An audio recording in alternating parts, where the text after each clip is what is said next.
যদি এমন হতো ব্যায়াম পরিশ্রম না করেই রাখা যেত ডায়াবেটিস নিয়ন্ত্রণ, তাহলে কেমন হতো?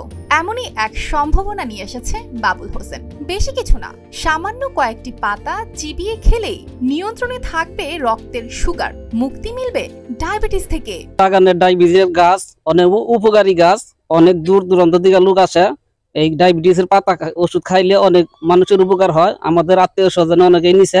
ডায়াবেটিসের গাছ কিনতে আসছি, আমার আত্মীয় স্বজন অনেকেই কিনছে, কিনে তারা এই গাছের এই পাতা খেয়ে তারা এখন ডায়াবেটিসটা অনেক তাদের নিয়ন্ত্রণে আছে। টাঙ্গাইলের কালিহাতী উপজেলার এলেঙ্গা পৌর এলাকার বাবুল ইনসুলিন প্লান্ট তৈরি করে এলাকায় ব্যাপক সাড়া ফেলেছেন। এর আগে তিনি ক্যান্সার প্রতিরোধী ননি ফল চাষে সফল হয়েছেন। প্রথমে 3000 চারা নিয়ে মাত্র 1 লাখ টাকা খরচ করে শুরু করেছিলেন এই বাগান।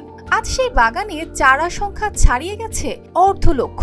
চমৎকার একটা ইনসুলিন প্লান্ট গাছ। এটা ডায়াবেটিস রোগী যারা আছে, তারা বিভিন্ন রকমের চিকিৎসা নেন, তারা যদি এই গাছের পাতা নিয়মিত যদি 1 সপ্তাহ খান, তাহলে আপনার এই ডায়াবেটিস নিয়ন্ত্রণে চলে আসবে এবং কোনো সাইড এফেক্ট নাই।